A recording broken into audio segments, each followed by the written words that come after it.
Saben que desde ayer que Córdoba entró en esa fase 1, la segunda fase de la desescalada prevista por el Gobierno, se recuperan algunas acciones, entre ellas pues las iglesias, que en realidad nunca han cerrado, digamos que abren un poquito más las puertas al público en general. Eso sí, en esta fase se permite hasta 1/3 de su aforo total. El poder llenar la iglesia hasta la mitad de su aforo natural llegará en la fase 2 de la desescalada, si todo va bien, aproximadamente dentro de 15 días. Pero para llenar hasta 1/3 de aforo hay que cumplir con muchas medidas de seguridad por parte nuestra, por parte de las personas que acudimos a las iglesias, a misa o a cualquier otro sacramento que se vaya a realizar. Para aclarar todo esto y cuál es la situación de las parroquias de la diócesis de Córdoba, tenemos al otro lado de la esquina, al otro lado de la línea de Skype, al párroco de la Fuensanta, Antonio Jesús Morales. Muy buenos días.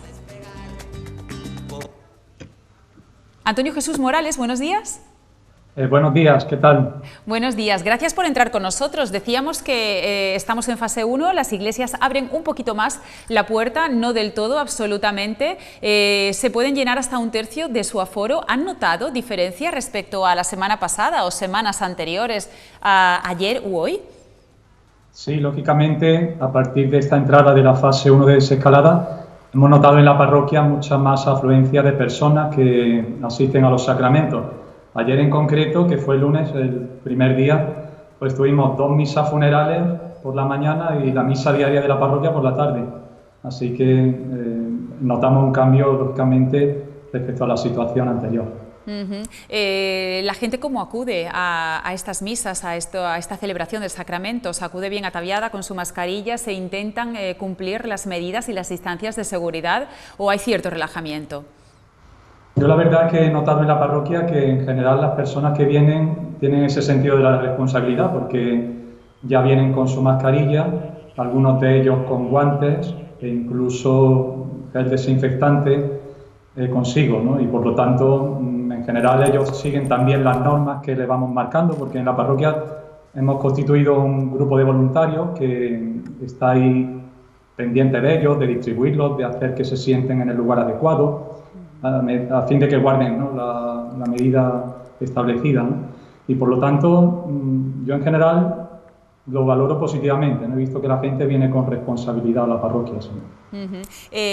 Para ello, para hacer que todo esto sea posible y facilitar un poco el trabajo tanto de los párrocos como de los asistentes, de los fieles, la Diócesis de Córdoba ha elaborado un documento en el que se establecen las medidas a seguir, propuestas también, por supuesto, por las autoridades sanitarias. ¿Podría hacernos un resumen de qué es lo que la Diócesis aconseja, esas medidas a tomar para evitar el contagio por coronavirus? Sí, como bien dice, la Diócesis de Córdoba ha creado una serie de medidas, ¿no?, y recomendaciones para ampliar, ¿no?, la orden que ha dado el Ministerio de Sanidad.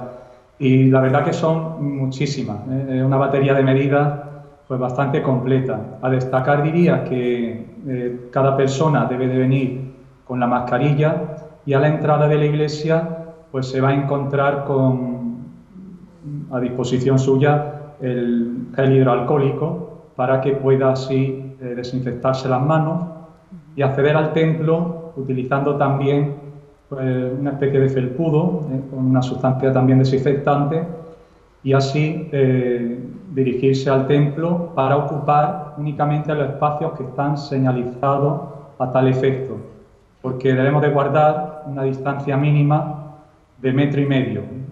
El Ministerio de Sanidad estableció 1 metro de distancia mínimo, pero incluso en la Diócesis de Córdoba se ha ampliado a 1,5 metros, ¿no?, para tener así mayores garantías y, por lo tanto, guardar esa distancia.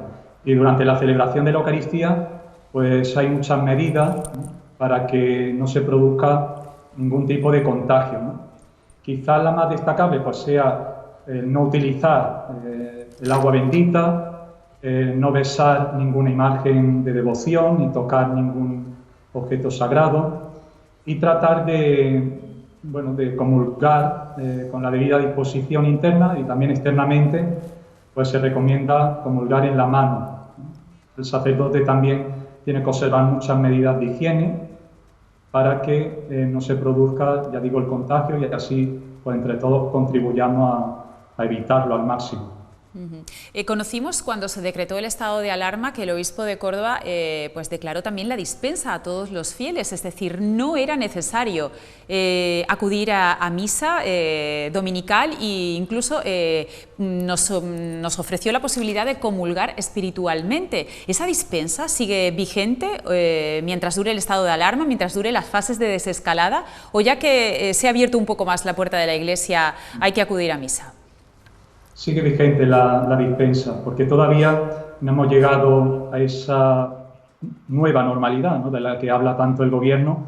Todavía no, vamos en fase y por lo tanto el señor obispo ha tenido a bien seguir prolongando esa dispensa para que los fieles no tengan la obligación de acudir a la Eucaristía dominical. Pueden hacer esa comunión espiritual, alguna obra de caridad, de piedad y así unirse espiritualmente. De hecho, en la parroquia nosotros hemos estado todo este tiempo retransmitiendo la Eucaristía por Facebook y siempre hemos hecho esa comunión espiritual para aquellos que nos siguen desde casa. Muy rápidamente, señor Morales, sí que me gustaría saber la labor del sacerdote durante todo el estado de alarma. ¿Qué grado de conexión han tenido con los parroquianos, con los fieles de su parroquia? ¿Qué necesidades han tenido que ser cubiertas? En fin, ¿cómo ha atendido el párroco y la parroquia en general a sus fieles? Pues hemos tenido que movernos mucho en este sentido porque ha sido una situación nueva para todos, también para la propia Iglesia, y hemos intentado de adaptarnos a esas circunstancias excepcionales que todos estábamos viviendo. Hemos intentado, sobre todo, llegar a las personas a través de los medios de comunicación social, porque en este sentido no han mantenido mucho el contacto con los fieles, a través de reflexiones, homilías, la propia retransmisión de los sacramentos, a fin de que haya ese vínculo a través de los medios de comunicación social. Y sobre todo yo lo que he notado mucho, ¿no?, en la parroquia, y esto lo he compartido con varios compañeros sacerdotes, es la labor de Cáritas, ¿no? Han sido muchísimas las personas que han acudido en estos días solicitando algún tipo de ayuda. Nosotros, por ejemplo, en nuestra parroquia de la Fuensanta, de forma habitual atendemos a 100 familias, pero ahora a diario acuden una hora antes de misa, en el horario establecido, presentando múltiples necesidades, ¿no? Hay muchísimas familias que han quedado sin recursos económicos y vienen en busca de alimentos, medicinas, productos de limpieza, necesidades básicas, ¿no?, en definitiva, y tenemos que salir a su encuentro. Principalmente, yo creo que la labor en este tiempo ha sido esa, ¿no?, la Eucaristía, celebrarla, aunque sea de forma privada, pero retransmitiéndola, y la caridad, ¿no?, que ha salido al encuentro de los hermanos, observando siempre todas las medidas que ha establecido el Gobierno, y así la actividad de la parroquia ha pivotado, ¿no?, sobre el aspecto celebrativo a través de las redes sociales y también la caridad con el prójimo. Pues Antonio Jesús Morales, párroco de la Fuensanta, gracias por habernos atendido, por haber puesto este punto de actualidad de cómo está viviendo, en este caso, la diócesis de Córdoba y todas sus parroquias, este inicio de la desescalada en la fase 1 que nos encontramos y cómo va a ir viviendo las diferentes fases conforme se vayan sucediendo. Estaremos muy pendientes y agradecer en nombre de la sociedad cordobesa todo lo que están haciendo por caridad, por todos los cordobeses necesitados. Ha sido un placer tenerle con nosotros, gracias y a continuar. Muchísimas gracias, un saludo. Un saludo.